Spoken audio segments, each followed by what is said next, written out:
Santa Catarina, o estado com a maior qualidade de vida do país, está prestes a quebrar. Nesses 3 tópicos simples eu vou explicar como que isso vai acontecer e como que isso está ligado a você de qualquer lugar do Brasil. Muita gente acredita que aqui a gente está imune à crise, porque a gente trabalha duro, tem indústria forte e um povo muito produtivo. Mas a verdade é que de maneira meio paradoxal a gente vai colapsar em 10 anos justamente por ser o estado com a melhor qualidade de vida do país. Muitos já desistiram do país e acreditam que não tem mais saída. Você sente isso todo dia. O preço do mercado aumenta, a gasolina aumenta, o congestionamento aumenta, transporte público só piora, a saúde não dá conta, você trabalha cada dia a mais e não vê retorno algum. Enquanto isso, tem vagabundo sendo solto pela justiça e uma boa parcela da população sendo sustentada por quem produz. Você. E logo, a sua dignidade como cidadão brasileiro diminui cada dia mais. Mas aqui vai uma boa notícia. Os remédios para resolver esses problemas, eles existem,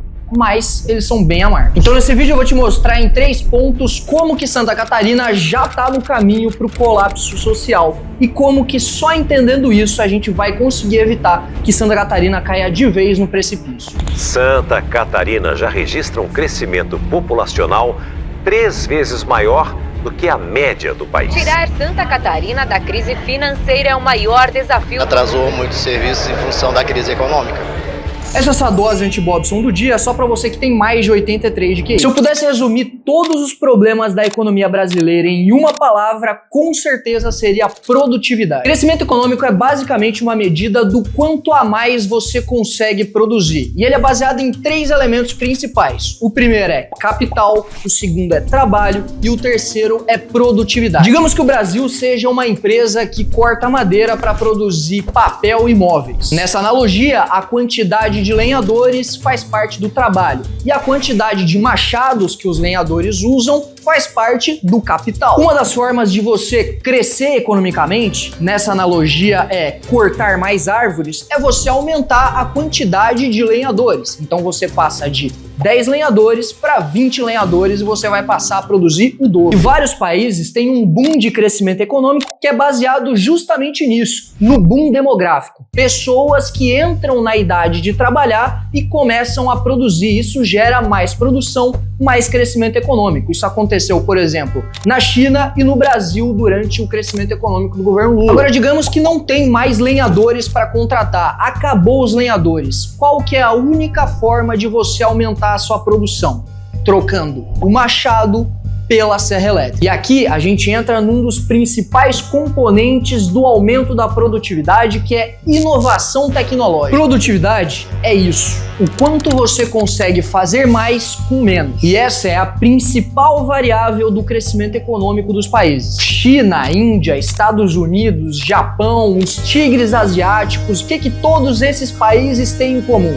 Eles ditam o ritmo da produtividade no mundo hoje. E assim como no exemplo que eu dei, quem tem as melhores ferramentas e as pessoas mais qualificadas sempre vão produzir mais. E é por isso que o Brasil fica para trás quando a gente vai comparar com as outras potências do mundo. E esses são os porquês. Primeiro, tecnologia. O nosso governo tem uma política de valorização da indústria nacional que jorrou bilhões e bilhões de dinheiro de subsídio para grandes indústrias que foram completamente fracassadas. Das centenas de experiências que a gente teve, só 2 foram de sucesso, que é a Embraer e a Embrapa. Todo o resto foi fracassado. Um dos mecanismos de política industrial é justamente aumentar o imposto de importação. O problema é que isso impede justamente que a gente importe tecnologias de outro país e acabe sofrendo o fenômeno de convergência da PTF, que é justamente aumentar a nossa produtividade através da tecnologia que a gente puxou de outros países. Então, resumindo, a gente não desenvolve a nossa tecnologia nacional e não pode importar a tecnologia dos outros países. O segundo porquê é capital humano. O Brasil tem 20 pontos de QI abaixo da média mundial, pontuando 83. Isso, obviamente, é devido à educação brasileira catastrófica que traz diversas consequências negativas para a produtividade. Só para você ter uma ideia, 4% dos jovens que saíram do 3º ano do ensino médio em 2023 tiveram um aprendizado adequado em matemática e língua portuguesa. A mão de obra fica completamente desqualificada e pessoas que vivem num município de IDH mais baixo utilizam o Bolsa Família como bengala para sobreviver. E o terceiro porquê é a alocação de recursos ineficiente. A qualidade do investimento público brasileiro é uma das piores do mundo. E devido ao caos tributário, à infraestrutura, instabilidade política e várias outras questões, a gente é o país que está na posição 124 de 180 no ranking de facilidade de fazer negócios do Banco Mundial. Então o investimento privado também é ineficiente. Para entender isso é só olhar, por exemplo, para a Zona Franca de Manaus, que por causa de uma distorção tributária, empresas que deveriam investir em outros lugares decidem investir lá em Manaus, onde a logística é completamente caótica. Isso significa que tem muita grana pública e privada sendo investida de maneira burra nesse país. Mas e aí, o que a gente precisa fazer para impedir que Santa Catarina e os outros estados do Sul e do Sudeste se tornem inviáveis? Possibilidade da gente ver uma dívida PIB em 99% no ano de 2029, se nada for feito.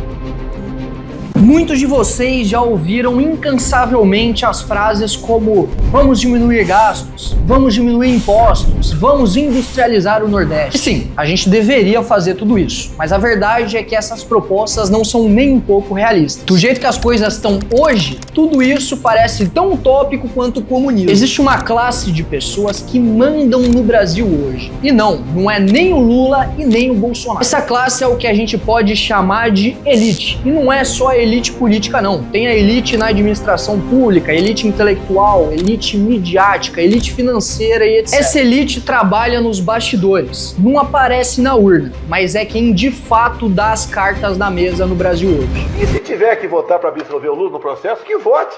Se é inocente, prove que é inocente. 7 de setembro de 2021, depois do Bolsonaro falar que não ia respeitar as decisões do Alexandre de Moraes, ele invoca o Temer para fazer essa mediação e articulação para reduzir o atrito entre presidente da República e STF. Em 2018, o próprio Temer teve que recuar na nomeação do André Fernandes para o Ministério do Trabalho porque ele não tinha o aval do Sarney. Ou seja, até mesmo o presidente eleito, a autoridade máxima desse país, depende da bênção dessa elite. Essa é a regra da nossa política. Enquanto essa elite não quiser aderir a essas pautas, não vai ter livre mercado, não vai ter industrialização do Nordeste, não vai ter investimento público e privado de maneira inteligente, não vai ter nada disso e o Brasil vai continuar essa merda. Então a solução é clara, a gente precisa trocar essa elite política parasitária por uma elite intelectual e de resultado. E isso obviamente só vai acontecer quando pessoas comuns como eu ou você se capacitarem e ocuparem espaços de poder vencendo eleições. Mas não adianta falar de produtividade se a gente está preso a uma das políticas mais injustas, desequilibradas e ineficientes do país. O Pacto Federativo. Imagina que você mora num condomínio que a gente vai chamar de Brasil. Nesse condomínio tem 27 blocos. O bloco Santa Catarina, São Paulo, Alagoas, Rio de Janeiro, etc. Para manter cada bloco funcionando, o condomínio distribui o dinheiro priorizando os blocos que estão mais precarizados. Ou seja, se o bloco do Pará, que está vandalizado, com lixo acumulado e janela quebrada, o condomínio vai mandar dinheiro dos blocos que estão em ordem para consertar os blocos que foram destruídos pela má gestão. Na prática, os blocos que estão no sul do condomínio têm moradores mais ricos e uma administração melhor. Então eles acabam enviando todo o dinheiro para os blocos que estão no norte, que tem uma administração pífia e moradores mais pobres. Bom, isso parece justo, né? Não, e eu vou te mostrar o porquê isso não só é injusto, como também é parasitário. Dá uma olhada nos dados de valores de distribuição do Pacto Federativo. Enquanto Santa Catarina envia 70 bilhões para a União, a gente recebe só 11 bilhões e fica com um saldo de 60 bi negativo. Já o Pará, por exemplo, manda 9 bilhões e recebe 22. E agora Santa Catarina recebe milhares de imigrantes paraenses para cá, e a verba que a gente deveria ter para aumentar a nossa infraestrutura para sustentar esses migrantes continua indo para o Pará. E agora? Parece justo? São Paulo não preciso nem falar, né? Os caras estão com um saldo negativo de 480 bilhões. Na prática, o que a gente criou aqui é o princípio da pior gestão. O incentivo que a gente gera é para você ter a gestão mais imbecil e ineficiente possível para receber mais dinheiro. Então a pergunta é: Por que eu deveria ser um estado produtivo? Olha, não é na passarela não, é na faixa de pedestre aqui, ó. Inaugurando aqui, ó.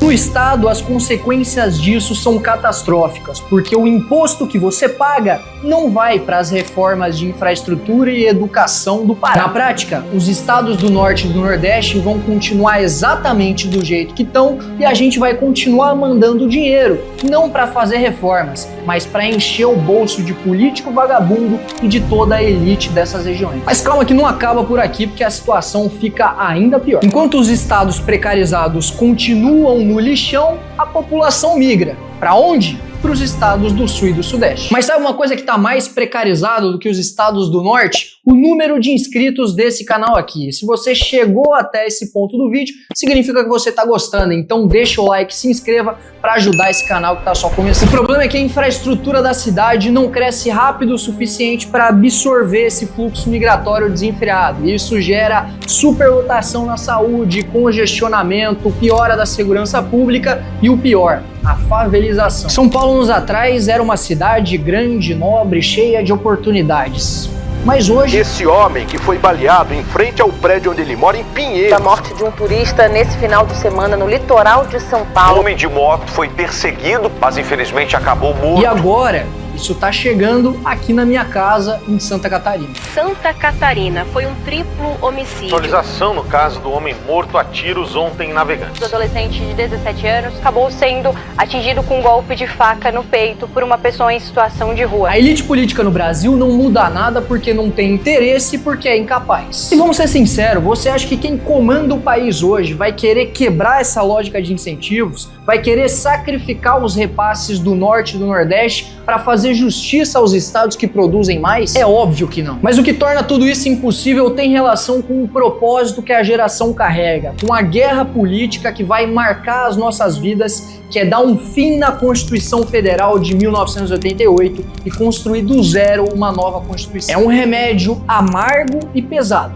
mas é real e é o único que existe. Você pode até votar num candidato muito bom para deputado federal ou qualquer outro cargo público, mas e daí? O que vai adiantar? Esse deputado federal não pode simplesmente acabar com os princípios que regem o Pacto de 88. Ele não pode mexer em cláusula pétrea e caso não faça parte da maioria, ele tá fadado a ser uma eterna oposição ao governo que só serve para enxugar gelo. Ou seja, o único jeito de alterar a lógica desse pacto é substituindo o grupo político que compõe as elites. E é só aí que a gente vai poder resolver um problema que nos impede de crescer há décadas.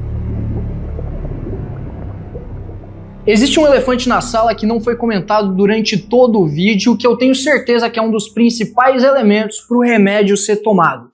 Diminuição dos gastos públicos. Bora trazer um exemplo hipotético aqui. Digamos que você ganha R$1.000 e você gasta com aluguel, água, luz, comida R$800. Isso significa que você ganha mais do que você gasta. Agora vamos mudar a perspectiva. Digamos que você continue ganhando R$1.000, mas os seus gastos obrigatórios são de R$1.200. Nesse caso você vai ter que contrair dívidas e mais dívidas. Hoje o Brasil obviamente está no segundo exemplo que eu dei. E para manter as contas minimamente em dias e organizadas, a gente tem que fazer diversas manobras bem imundas. Digamos que o Brasil gaste R$100.000 com ciência e tecnologia, e isso faz parte dos gastos discricionários, que significa os gastos não obrigatórios do nosso país. O problema é que esses gastos obrigatórios não param de subir ano após ano, e os gastos discricionários, os não obrigatórios, são sujeitos a congelamentos e cortes. É como se você deixasse de investir naquele curso que você queria fazer, porque os seus gastos obrigatórios com luz, água e etc., que é para sua sobrevivência, não parasse de aumentar acima da sua renda. O problema aqui tá claro, o governo não para de aumentar gastos porque as reformas necessárias são impopulares e ele dança conforme o seu eleitor que pede populismo barato, enquanto quem paga toda essa conta, obviamente, é você que produz. Só para ter uma ideia, em 1991, o gasto primário do governo era de 13% do PIB. Só que em 2016, isso passou para 23% do PIB. Ou seja, uma expansão fiscal de 10 pontos percentuais em 25 anos. Nessas 3 décadas, o gasto total expandia em média 4% ao ano. Enquanto isso, o PIB crescia em média 2,3% ao ano. É óbvio que a conta não vai fechar. As previsões para 2025 são de um déficit nominal de 954 bilhões. E se a gente somar os déficits de estados e municípios, isso passa do trilhão. Só tem 2 maneiras da gente financiar o estado. Ou a gente aumenta imposto, ou a gente aumenta a dívida. Mas o Brasil é rico, então tá tudo bem aumentar imposto. É óbvio que não. A gente já tem a maior carga tributária entre os países emergentes. Com metade da população sem acesso a esgoto, 14 milhões de pessoas passando fome, a criminalidade indo às alturas e um fluxo migratório gigantesco, a gente vai fingir que tá tudo bem e aumentar ainda mais o imposto em cima do pobre? Então é simples, a gente aumenta a dívida então. O gasto real aumentou 345 bilhões com a PEC de transição do Lula. A dívida pública, que em 2022 estava em 71,7% do PIB, lembrando que isso era saindo da pandemia, já passou de 76,6% com a PEC do Lula e as projeções indicam que ela não vai parar. Então, além da maior carga tributária entre os países emergentes, a gente também tem a maior dívida. E com o nosso PIB estagnado por causa da produtividade, a nossa relação entre a dívida e o PIB só vai continuar aumentando. E o que isso gera? Inflação. De novo, o pobre pagando. A solução para esse problema é só uma, que é a diminuição de gastos primários. Então vamos consultar a Constituição. Dá uma olhada. Artigo 6º. São direitos sociais a educação, a saúde, a alimentação, o trabalho, a moradia, o transporte, o lazer, a segurança, a previdência social, a proteção à maternidade e à infância, a assistência aos desamparados na forma desta Constituição. E esse é só um dispositivo. Existem várias leis pétreas que impedem 100% a tentativa de redução de qualquer tipo de gasto. Entenda, isso aqui precisa ficar muito claro. É impossível a gente diminuir gasto no Brasil. Literalmente impossível. O máximo que a gente pode fazer é diminuir a velocidade com que esse gasto aumenta. Traduzindo, a gente só vai diminuir gastos se a gente rasgar a Constituição de 88 e fazer uma nova. Eu prometi que Santa Catarina tá prestes a quebrar e eu te mostrei o porquê com 3 provas. Então já se inscreve no canal e me diz aí nos comentários se tem outra solução, porque pra mim não tem mais o que fazer.